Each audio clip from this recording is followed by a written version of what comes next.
Amis de la masse, bonjour, bienvenue sur la chaîne du doc et aujourd'hui on va parler d'un sujet pour lequel vous avez eu pas mal de questions, celui de la transpiration. Pourquoi est-ce qu'on transpire et pourquoi est-ce que votre sueur sent mauvais? Alors non mais t'inquiète, je sais, c'est pas pour toi, c'est pour un pote, y a pas de problème, je juge pas. D'ailleurs je trouve même plutôt que c'est sympa de s'inquiéter de ses amis. Et autre chose importante, je le dis pas souvent mais aujourd'hui voilà, on va essayer de faire un effort, on va essayer de se respecter mutuellement. Dis-moi en commentaire avant de commencer la vidéo si t'as mis du déodorant ou pas. Si t'as pas mis de déodorant, il n'y a pas de problème. Tu peux le dire aussi, tu mets pause, tu vas prendre une douche, tu te mets un petit peu de déo, tu reviens, tu t'installes confortablement. Voilà, je pense que c'est la base. Et n'oublie pas non plus, on va le dire aussi, le pouce bleu avant de démarrer la vidéo. Bref, aujourd'hui, on va parler de transpiration, générique.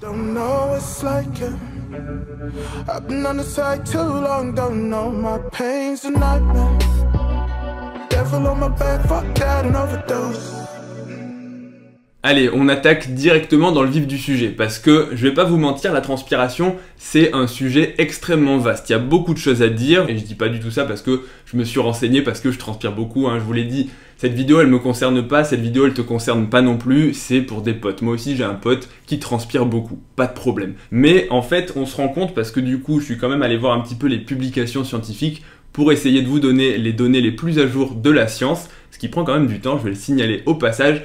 Et on se rend compte qu'en fait, c'est une science hyper vaste. La science de la sueur, il y a des gens, manifestement, ils ont passé leur vie à étudier la sueur. Alors, est-ce que c'est la sueur des autres ou est-ce que c'est leur propre sueur? Je ne sais pas. Mais il y a, voilà, en fait, le champ, il est extrêmement large. Donc, dans cette vidéo, on va faire un petit condensé. La vidéo ne sera malheureusement pas exhaustive pour des raisons de temps. Mais si la chose vous intéresse, n'hésitez pas à le dire en commentaire. Si la demande est là, pourquoi pas faire une deuxième vidéo sur la sueur un peu plus approfondie. Bref, premièrement, pourquoi est-ce qu'on transpire? C'est une bonne question. La sueur, elle a plus... Enfin, c'est pas la sueur, en fait, c'est la transpiration qui a plusieurs rôles. Le rôle principal, c'est le rôle de thermorégulation. En gros, c'est le fait de permettre au corps de se refroidir quand il fait chaud. Quand le corps produit de la chaleur, il doit l'évacuer, parce que si on n'évacuait pas de chaleur, on se mettrait tout de suite à surchauffer. C'est un peu comme ton PC, s'il n'a pas de ventilateur. Ton corps, c'est pareil. S'il n'évacue pas la chaleur, eh bien, qu'est-ce qui se passe? Il surchauffe.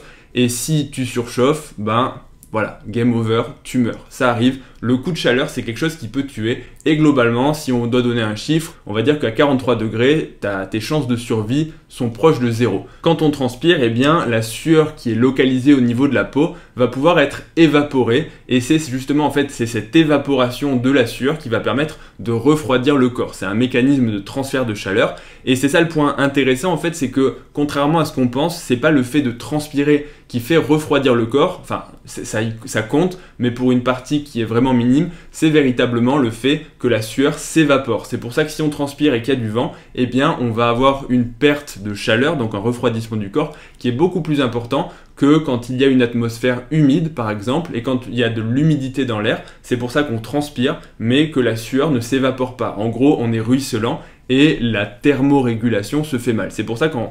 C'est juste une petite parenthèse, mais que quand on est dans une atmosphère sèche, même s'il fait chaud, c'est beaucoup plus supportable en termes de ressenti parce que la transpiration va permettre de refroidir le corps beaucoup plus efficacement que quand on est dans une atmosphère humide, tout simplement parce que la sueur ne peut pas s'évaporer si l'atmosphère en fait est déjà humide, c'est-à-dire saturée en eau. Donc la sueur, c'est son premier rôle et son rôle principal, c'est vraiment la thermorégulation, c'est le fait de refroidir le corps. Maintenant, la sueur a aussi d'autres rôles que la thermorégulation. Notamment grâce à l'odeur corporelle, eh bien, la sueur peut jouer le rôle de phéromone. Je vais pas vous faire de dessin, mais les phéromones, en gros, ça permet l'attraction au sexe opposé. En pratique, c'est pour ça, et c'est scientifiquement prouvé encore une fois, que certaines personnes font exprès de ne pas prendre de douche et d'aller ensuite dans les salles de sport pour attirer la jante féminine ou la jante masculine, mais en général c'est plutôt l'inverse. Bon, en pratique, je vous arrête tout de suite, le rôle il est marginal, hein. Chez l'homme, les phéromones, ça ne permet pas vraiment de séduire. Mais c'est vrai que certaines personnes manifestement ne l'ont pas compris. Ensuite, autre rôle, la sueur permet également de jouer le rôle d'un film antibactérien au niveau de la peau. En gros, la sueur a une petite action de défense immunitaire, de la même façon qu'elle permet d'hydrater la peau. Alors encore une fois, c'est des rôles qui sont assez mineur, c'est pas la sueur malheureusement qui va jouer le rôle d'une crème hydratante, même au contraire la sueur peut parfois avoir un effet irritant sur la peau si on transpire trop et s'il y a du contact avec les vêtements. Mais à faible dose, la sueur a un rôle bénéfique pour la peau. Un autre facteur mineur mais qu'on peut quand même préciser, c'est celui de régulation des minéraux. En gros, dans la sueur, on va le voir juste après, il n'y a pas que de l'eau, il y a aussi des minéraux. Et ces minéraux vont pouvoir justement être modulés, alors très légèrement, mais par le biais de la sueur. Et enfin, le dernier rôle, c'est celui de détoxification. La détoxification, c'est l'élimination de toxines par le biais de la sueur. Et je vous arrête tout de suite, mais là aussi, ça pourrait faire l'objet d'une vidéo à part entière. En fait, aucune étude n'a jamais montré que la sueur pouvait véritablement détoxifier le corps. Certaines études ont retrouvé certains composés dans la sueur, mais en pratique, l'effet, s'il existe, est tellement marginal qu'on ne peut pas considérer que la sueur a un rôle d'épuration du corps. En pratique, retenez que la sueur, c'est surtout la thermorégulation. N'allez pas commencer à ne pas vous laver pour essayer de vous dire « Ouais, super, je mets des phéromones à la salle, je vais pécho », ça ne marche pas comme ça. Deuxième question maintenant, comment est-ce qu'on transpire? Et je pense que dans cette partie, je vais rien vous apprendre, on transpire par le biais des glandes sudoripares. Ce sont des glandes qui sont en fait des amas de cellules sous la peau, localisées sur la totalité de la surface du corps et qui vont permettre de générer cette sueur en fait en prenant du sang, en le filtrant, en prenant également du liquide interstitiel, en gros c'est de l'eau qui est présente dans les tissus sous-cutanés, et de l'excréter sous forme de sueur, avec là aussi de l'excrétion et de la réabsorption de minéraux pour former le composé final qui est la sueur. Petite subtilité, c'est qu'il y a différents types de glandes sudoripares. Les deux types principaux, c'est premièrement les glandes, ce qu'on appelle écrines. Les glandes écrines, elles sont localisées au niveau de la totalité du corps et elles permettent véritablement la thermorégulation au sens propre puisque ce sont les plus nombreuses et ce sont celles qui vont produire le plus de transpiration et donc qui dit plus de transpiration dit plus d'évacuation de chaleur. Ces glandes, elles permettent de générer en fait une sueur qui est uniquement composée d'eau et de sodium, donc c'est de la sueur on va dire assez propre. Par opposition, on a aussi les glandes apocrines qui pour le coup vont être localisées à des endroits bien précis, notamment sous les aisselles, au niveau du pubis et au niveau des mamelons.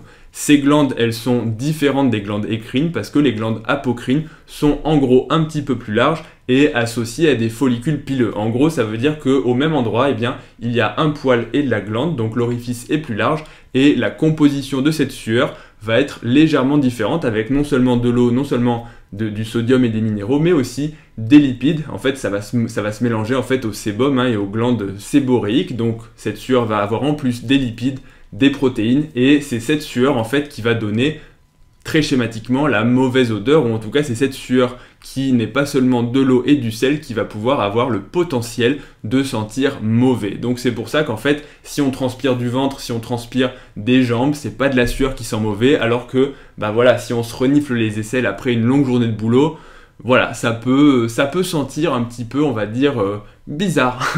On va juste dire ça. Donc voilà les deux types de glandes sudoripares qui existent au niveau du corps, pour résumer. Maintenant, la question intéressante, c'est qu'est-ce qui va faire varier le taux de transpiration, parce qu'on voit des gens qui transpirent jamais. Moi personnellement, j'ai un pote, il s'entraîne l'été avec un sweat et je le vois jamais, je crois que je l'ai jamais vu avec une goutte de sueur.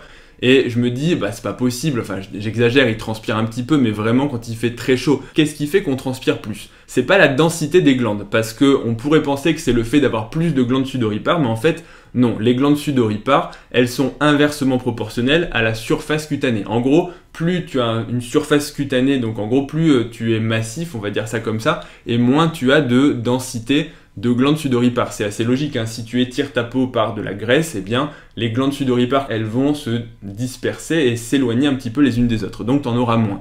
Donc, c'est pas ça qui va véritablement faire que tu transpires plus ou pas. Ce qui fait que tu transpires plus, c'est simplement la capacité de chacune des glandes à produire de la sueur. En gros, en fait, il y a des différences entre les personnes. Chez certaines personnes, les glandes, donc une glande aura la capacité de produire beaucoup de sueur, alors que chez d'autres personnes, le taux de sudation sera beaucoup plus faible. Et ça, on n'y peut pas grand-chose à titre individuel, malheureusement. Il y a bien des choses qui peuvent faire varier un petit peu, et on va les détailler juste après, mais globalement, il y a une grosse part génétique et vous ne pourrez pas aller contre votre génétique. Là, je vous ai mis en suspens. La question que vous vous posez, c'est qu'est-ce qui fait qu'on transpire plus ou moins? Bon, c'est très simple. Premièrement, et ça vous l'aurez compris, pas besoin de cette vidéo, super, merci, 12 ans d'études pour nous dire ça, c'est la chaleur. Plus il fait chaud, plus la température corporelle est élevée et plus on transpire. C'est assez logique.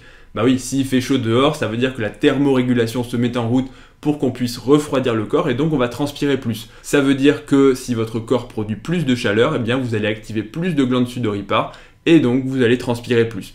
De la même façon, la température, et ça c'est plus intéressant, la température de la peau va avoir une action locale sur les glandes sudoripares. En pratique, ça veut dire que on peut avoir froid et on peut pourtant paradoxalement transpirer. Ça veut dire que si tu mets ta main sur la plaque chauffante, alors j'exagère, hein, tu vas pas te brûler, le but c'est pas de faire cuire ta main, mais si tu as une partie du corps qui est soit, on le voit des fois, hein, enroulé par du cello frais ou posé sur quelque chose de chaud, eh bien tu vas en fait transpirer localement sur cette zone. Autre facteur qui font varier, c'est l'alimentation. Eh bien oui, je vous fais pas de dessin, mais si vous prenez du café, ça va augmenter la thermogénèse, donc vous allez réchauffer votre corps et donc vous allez produire plus de transpiration. C'est assez logique, mais de la même façon, l'alcool chez certaines personnes peut faire jouer la transpiration.